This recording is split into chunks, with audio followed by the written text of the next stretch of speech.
नमस्कार दोस्तों। एक बार फिर से स्वागत है आपका हमारे YouTube चैनल लीगल अपडेट्स पर। दोस्तों, आज से हम एक नई सीरीज की शुरुआत करने जा रहे हैं। आशा है यह सीरीज आपके लिए ज्ञानवर्धक साबित होगी।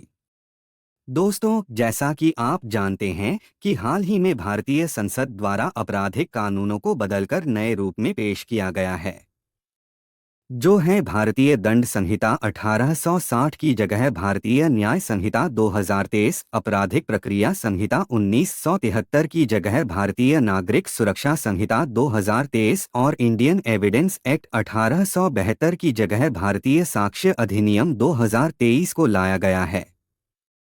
आज से हम बीएनएस भारतीय न्याय संहिता 2023 के बारे में सीखना शुरू करेंगे। आइए अब जानते हैं कि जब हमारे पास पुराने आपराधिक कानून मौजूद थे, तो फिर नए कानूनों की आवश्यकता क्यों पड़ी। इसे हम कुछ बिंदुओं में समझने का प्रयास करेंगे।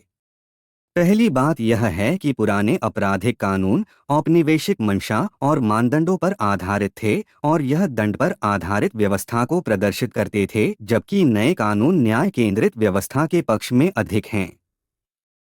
उदाहरण के लिए, भारतीय दंड संहिता में छोटे अपराधों के लिए भी दंड की व्यवस्था थी, जबकि नए कानूनों में छोटे मोटे अपराधों के लिए सामाजिक सेवा को दंड के रूप में निर्धारित करके एक नई न्याय पर आधारित व्यवस्था की शुरुआत करने का प्रयास किया गया है।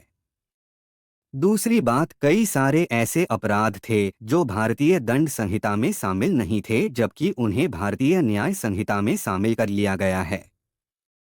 उदाहरण के लिए आतंकवाद, मॉब लिंचिंग आदि। इसी प्रकार कुछ ऐसे भी अपराध हैं जो वर्तमान समय में प्रासंगिक नहीं रहे, उन्हें भी भारतीय न्याय संहिता से निकाल दिया गया है। उदाहरण के तौर पर अप्राकृतिक यौन अपराध धारा 377, व्यभिचार धारा 497, ठग धारा 310 आदि। साथ ही नवीन तकनीकियों को शामिल कर पुलिस जांच और अदालती प्रक्रिया को एकीकृत करने का प्रयास भी किया गया है। हालांकि कुछ आलोचकों का कहना है कि नए आपराधिक कानून नई बोतल में पुरानी शराब की तरह हैं, अर्थात नए कानून और पुराने कानूनों में कोई विशेष अंतर नहीं है। साथ ही कुछ आलोचक यह भी कहते हैं कि नए कानूनों ने पुलिस की शक्तियों को बढ़ा दिया है और नागरिक स्वतंत्रता को कमजोर कर दिया है। दोस्तों, हमें कानून के छात्र के रूप में इस प्रकार की बहसों से बचते हुए नए कानूनों को पढ़ने व समझने की जरूरत है। तो चलिए शुरू करते हैं। आए, आज हम बीएनएस के बारे में सामान्य फैक्ट्स के बारे में जानेंगे। ये फैक्ट्स सामान्य जानकारी और परीक्षा के लिए भी जरूरी हैं। जैसा कि आप सभी जानते होंगे कि पहली बार बीएनएस बिल 11 अगस्त 2023 को लोकसभा में पेश किया गया।